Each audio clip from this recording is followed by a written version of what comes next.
అరుణాచల శివ, అరుణాచల శివ, అరుణాచల శివ, అరుణాచల. ఎన్ని పూజలు చేసినా, ఎంత కష్టపడినా మీ జీవితంలో కష్టాలు తీరడం లేదా? ఒక సమస్య పోయిందనుకుంటే మరో 10 వచ్చి మీద పడుతున్నాయా? చుట్టూ ఉన్న వాళ్ళంతా సంతోషంగా కనిపిస్తుంటే మీ ఆనందాన్ని మాత్రం ఏదో ఒక కనిపించని శక్తి అడ్డుకుంటున్నట్టు అనిపిస్తుందా? నిజానికి మీరు చాలా మంచివారు. ఎవరికీ హాని తలపెట్టరు. అందరూ బాగుండాలనే కోరుకుంటారు. అయినా సరే డబ్బు సమస్యలు, ఆరోగ్య సమస్యలు, కుటుంబంలో గొడవలు ఒకదాని తర్వాత ఒకటి. ఎందుకిలా జరుగుతుంది? రాత్రి పగలు కష్టపడినా సరైన గుర్తింపు ఉండదు. ప్రాణం కంటే ఎక్కువగా నమ్మిన వాళ్ళే మిమ్మల్ని మోసం చేస్తుంటారు. మీరు వేసే ప్రతి అడుగు వెనక్కి పడుతున్నట్టు, మీ ప్రతి ప్రయత్నం విఫలమవుతున్నట్టు అనిపిస్తుందా? నమ్మండి, ఈ బాధలో మీరు ఒంటరి కాదు. ఎంతోమంది ఇదే వేదనతో సమాధానం దొరక్క తమని తాము నిందించుకుంటూ దేవుడిని ప్రశ్నిస్తూ మదన పడుతున్నారు. మరి ఇంతకీ ఏంటా కనిపించని అదృశ్య శక్తి? మన ఆధ్యాత్మిక శాస్త్రాల ప్రకారం దాని పేరే ప్రారబ్ధ కర్మ.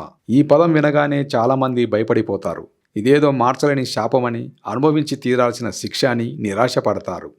కానీ అసలు విషయం ఏమిటంటే, ఈ ఒక్క కర్మను సరిగ్గా అర్థం చేసుకుంటే దాని ప్రభావాన్ని దాటే దారి మీ చేతుల్లోనే ఉంటుంది. కర్మ మిమ్మల్ని బంధించే సంఖ్యలు కాదు, అది విముక్తికి దారి చూపే ఒక రహస్య పుస్తకం లాంటిది. ఆ పుస్తకాన్ని ఎలా చదవాలో, ఈ కష్టాల చక్రాన్ని ఎలా జయించాలో తెలుసుకోవాలంటే నాతో పాటు ఈ ప్రయాణంలో చివరి వరకు రండి.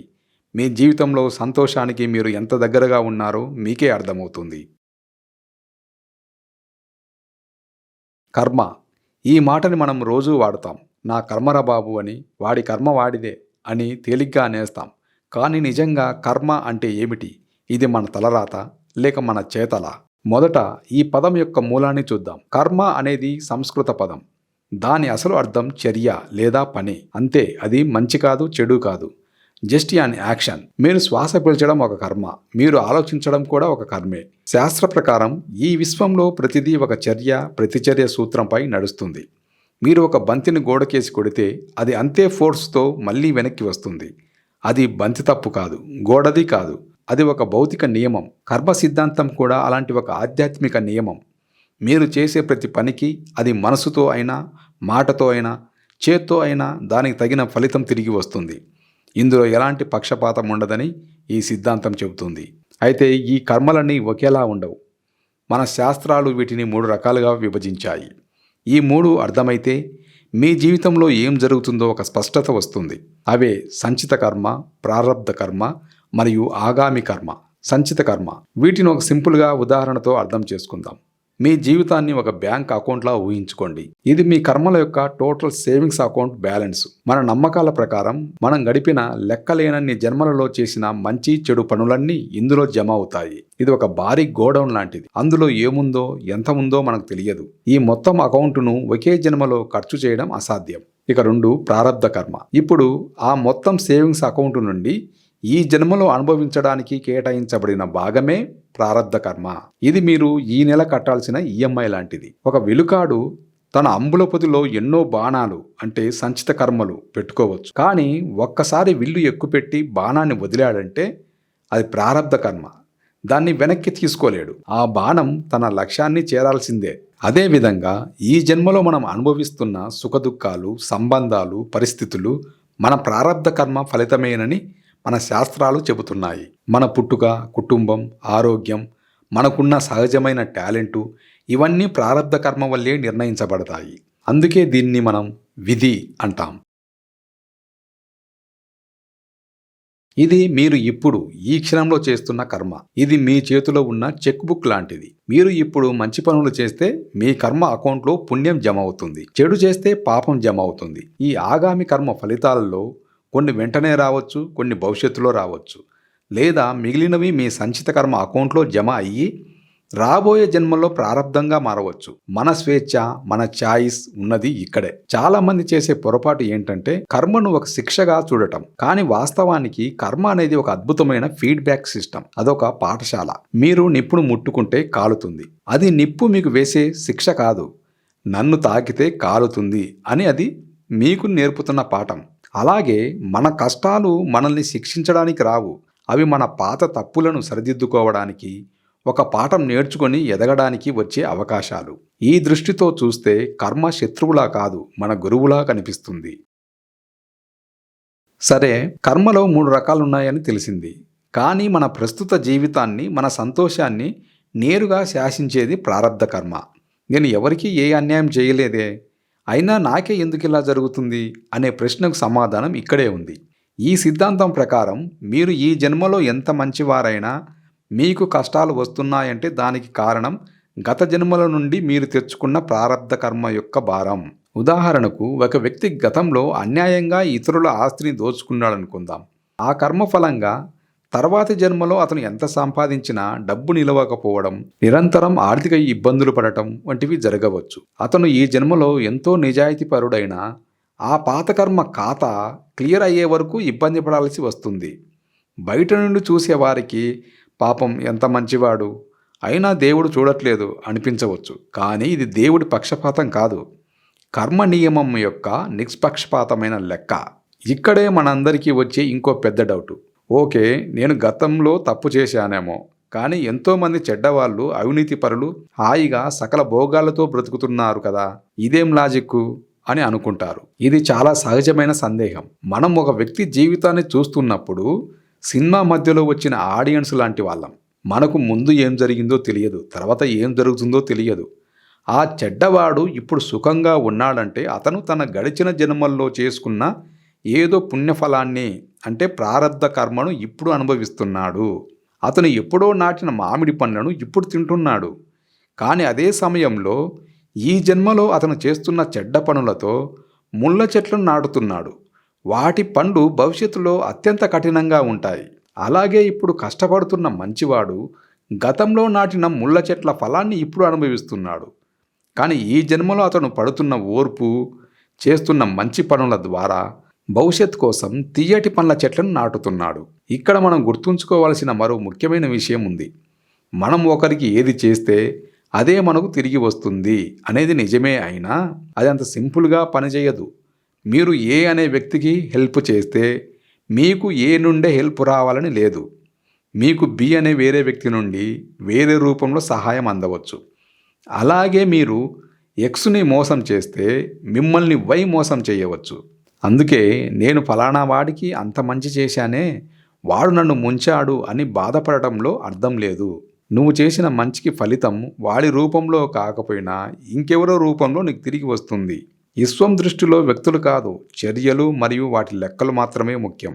ఈ అవగాహనతో చూస్తే మనకు ఎదురయ్యే కష్టాలు ఒకరిపై నింద వేయడానికి వచ్చినవి కావు, మన పాత అకౌంట్లను సెటిల్ చేయడానికి వచ్చిన అవకాశాలు.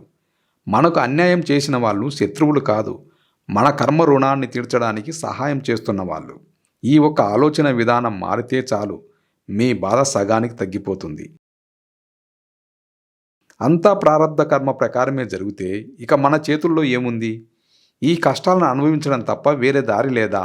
ఇది ప్రతి ఒక్కరికి నిరాశలోంచి వచ్చే ప్రశ్న. కానీ సమాధానం, మీరు బానిసలు కాదు, మీ విధిని మీరే మలుచుకోగలరు. ఎలాగంటారా? ప్రారబ్ధ కర్మ అనేది మీకు పంచబడిన పేక ముక్కల లాంటిది. మీకు ఎలాంటి ముక్కలు వస్తాయనేది మీ చేతిలో లేదు.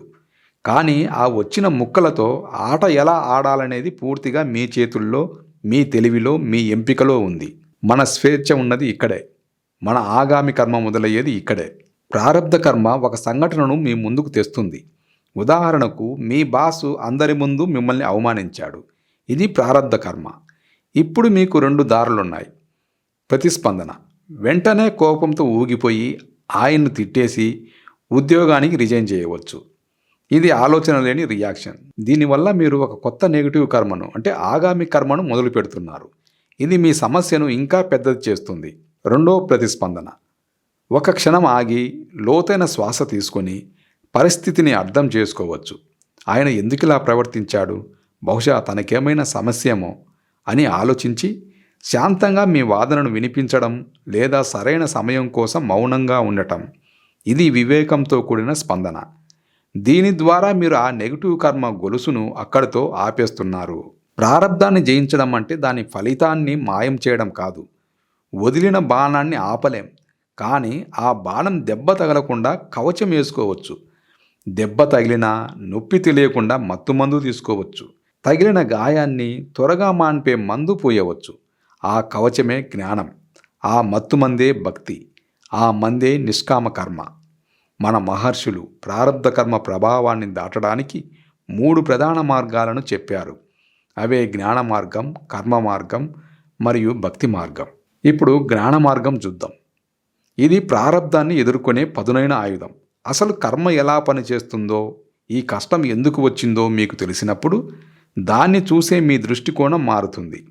నాకే ఎందుకు అనే అజ్ఞానం స్థానంలో ఓకే, నా పాత రుణం ఒకటి తీరిపోతుంది అనే జ్ఞానం వస్తుంది. ఈ అవగాహన ఆ సంఘటన వల్ల కలిగే మానసిక వేదనను చాలా వరకు తగ్గిస్తుంది. మీరు సమస్యలో మునిగిపోకుండా దాన్ని గమనించే సాక్షిగా మారుతారు. ఈ సాక్షిభావమే మిమ్మల్ని బాధ నుండి దూరం చేస్తుంది. కర్మ మార్గం, నిష్కామ కర్మ. ఇది అందరూ ఆచరించగల ప్రాక్టికల్ మార్గం. భగవద్గీతలో శ్రీకృష్ణుడు చెప్పింది కూడా ఇదే. కర్మణ్యేవాధికారస్తే మా ఫలేషు కదాచన. పని చేయడం వరకే నీకు అధికారం ఉంది, దాని ఫలితంపై నీకు అధికారం లేదు. మనం చేసే పనిని ఫలాన్ని ఆశించి చేసినప్పుడు ఆ ఫలితం దక్కితే సంతోషం, దక్కకపోతే విపరీతమైన బాధ కలుగుతాయి. ఈ సుఖదుఖాల ఊయలలో మనం చిక్కుకుపోతాం. అదే పనిని మీరు ఫలాన్ని ఆశించకుండా ఇది నా కర్తవ్యమని భగవంతుడికి చేసే సేవగా భావించి సంపూర్ణ శ్రద్ధతో చేసినప్పుడు ఫలితం ఎలా ఉన్నా మీరు నిశ్చలంగా ఉంటారు. ఎందుకంటే మీ ఆనందం ఫలితం మీద కాదు, పనిని సరిగ్గా చేయడం మీద ఆధారపడి ఉంది. మరి ఫలితాన్ని ఆశించకుండా కర్మ ఎలా చేయాలి? పూర్తిగా ఆశించకుండా దాన్ని బేరేజ్ వేసుకోకుండా అని కాదు, ఫలితాన్ని కొంతవరకు అవగాహన చేసుకోవాలి. మరీ ఎక్స్పెక్టేషన్స్ ఎక్కువ కాకుండా ఫలితాన్ని ఊహించుకోవాలి. అధిక స్థాయిలో ఫలితాన్ని ఊహించుకొని తక్కువ స్థాయిలో ఫలితం వచ్చినప్పుడు బాధపడకూడదు. ఎందుకంటే అధిక ఫలితాన్ని మనం ఊహించుకోకూడదు. మనం చేసే కర్మపైన మన శ్రద్ధ ఉండాలి కానీ ఫలితంపై ఉండకూడదు. ఫలితాన్ని కేవలం అంచనా వేసుకోవాలి తప్ప దాన్ని అధిక స్థాయిలో ఊహించుకోకూడదు అని అర్థం. ఎందుకంటే మీ ఆనందం ఫలితం మీద కాదు, పనిని సరిగ్గా చేయడం మీద ఆధారపడి ఉంది. ఇలాంటి కర్మ కొత్త బంధాలను సృష్టించదు. పైగా పాత కర్మ బంధాలను కూడా కాల్చేసే శక్తి దీనికి ఉంది. ప్రారబ్ధం అనే పెద్ద ఆపరేషన్ జరగాల్సి వచ్చినప్పుడు దాని నొప్పి తెలియకుండా భక్తి ఒక అనెస్థీసియాలాగా పనిచేస్తుంది. ఇక్కడ భక్తి అంటే కోరికల లిస్టు చదివి అవి తీరిస్తే దేవుడికి లంచం ఇస్తానడం కాదు. నిజమైన భక్తి అంటే శరణాగతి. ఓ భగవంతుడా, ఈ జీవితం నీది, ఈ కష్టం నువ్విచ్చిన ప్రసాదం, దీన్ని తట్టుకునే శక్తిని, దీని నుండి పాఠం నేర్చుకునే తెలివిని నాకివ్వు అని ఆయనకు సంపూర్ణంగా అప్పగించడం. ఈ ప్రగాఢమైన నమ్మకం, ధ్యానం, ప్రార్థన మీలో అద్భుతమైన మానసిక శక్తిని నింపుతాయి. ప్రారబ్ధ కర్మ బాణం మిమ్మల్ని తాకినా ఈ భక్తి కవచం దాని ప్రభావాన్ని ఎంతో కొంత తగ్గిస్తుంది. తుఫాన్ మధ్యలో చిక్కుకున్న ఆకులా కాకుండా లోతుగా వేళ్లు పాతుకున్న చెట్టులా నిలబడగలిగే ధైర్యాన్ని భక్తి ఇస్తుంది. ఈ 3 మార్గాలు వేరువేరుగా అనిపించినా వాటి లక్ష్యం ఒక్కటే: కర్మబంధం నుండి బయటపడి శాశ్వతమైన ఆనందాన్ని, ప్రశాంతతను పొందడం. మీ స్వభావానికి నచ్చిన మార్గాన్ని ఎంచుకొని మీ ప్రయాణాన్ని కొనసాగించవచ్చు. చూశారుగా, మన జీవితంలో కష్టాలకు, బాధలకు కారణం మన శాస్త్రం ప్రకారం ప్రారబ్ధ కర్మ. అది మనం గతంలో చేసిన పనుల లిస్టు.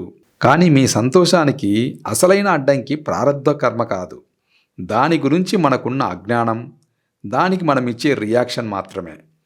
కర్మ ఒక జైలు కాదు, అదొక జిమ్ము. కష్టాలు శిక్షలు కాదు, అవి పాఠాలు. ప్రారబ్ధం అనేది మనం మార్చలేని గతం కావచ్చు, కానీ మన స్పందన అనేది మనం నిర్మించుకోబోయే భవిష్యత్తు. జ్ఞానం అనే కత్తితో అజ్ఞానాన్ని నరకండి. నిష్కామ కర్మ అనే నిప్పుతో పాత కర్మలను కాల్చేయండి. భక్తి అనే కవచంతో ప్రారబ్ధపు దెబ్బలను తట్టుకోండి. గుర్తుంచుకోండి, మీరు మీ విధికి బాధితులు కాదు, మీరే మీ విధికి నిర్మాతలు. ఈ క్షణం నుండి మీరు చేసే ప్రతి ఆలోచన, పలికే ప్రతి మాట, చేసే ప్రతి పని మీ భవిష్యత్తును రాస్తుంది.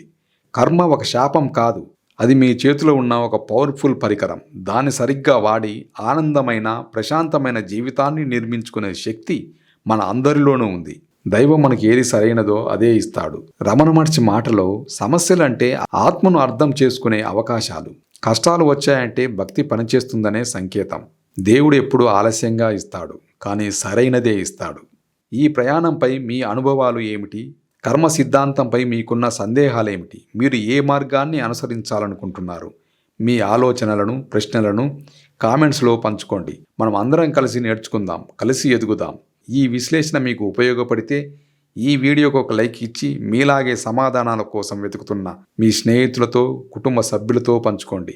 మరిన్ని ఇలాంటి లోతైన విశ్లేషణల కోసం మా ఛానల్ను సబ్స్క్రైబ్ చేసుకోవడం మాత్రం మర్చిపోకండి. మళ్ళీ కలుద్దాం. సర్వే జనా సుఖినో భవంతు.